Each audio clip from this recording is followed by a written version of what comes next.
स्वागत है आप सभी का निखरी हिंदी ट्यूटोरियल्स में। चैनल पर नए हैं तो सब्सक्राइब अवश्य करें। मुंशी प्रेमचंद जी की कहानियों की श्रृंखला में प्रस्तुत है उनकी सुप्रसिद्ध लघु कथा देवी। आइए सुने। रात भीग चुकी थी। मैं बरामदे में खड़ा था। सामने अमीनुद्दौला पार्क नींद में डूबा खड़ा था। सिर्फ एक औरत एक तकियादार बेंच पर बैठी हुई थी। पार्क के बाहर सड़क के किनारे एक फकीर खड़ा राहगीरों को दुआएं दे रहा था। खुदा और रसूल का वास्ता, राम और भगवान का वास्ता, इस अंधे पर रहम करो। सड़क पर मोटरों और सवारियों का तांता बंद हो चुका था। इक्के दुक्के आदमी नजर आ जाते थे।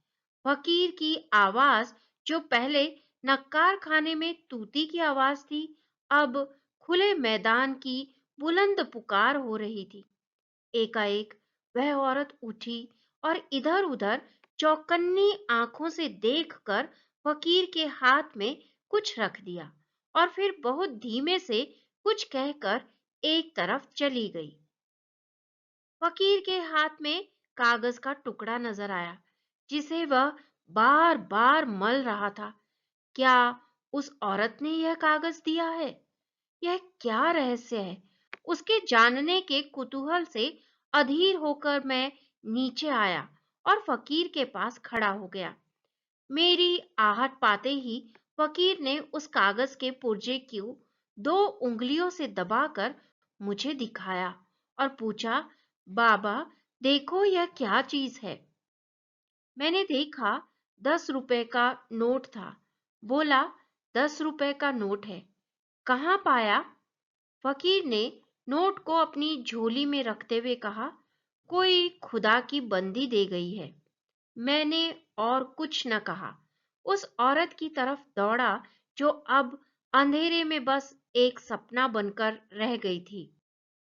वह कई गलियों में होती हुई एक टूटे फूटे गिरे पड़े मकान के दरवाजे पर रुकी, ताला खोला और अंदर चली गई। रात को कुछ पूछना ठीक न समझकर मैं लौट आया। रात भर मेरा जी उसी तरफ लगा रहा। एकदम तड़के मैं फिर उस गली में जा पहुंचा। मालूम हुआ वह एक अनाथ विधवा है। मैंने दरवाजे पर जाकर पुकारा, देवी, मैं तुम्हारे दर्शन करने आया हूँ। औरत बाहर निकल आई, गरीबी और बेकसी की जिंदा तस्वीर। मैंने हिचकते हुए कहा, रात आपने फकीर को। देवी ने बात काटते हुए कहा, अजी, वह क्या बात थी। मुझे वह नोट पड़ा मिल गया था। मेरे किस काम का था।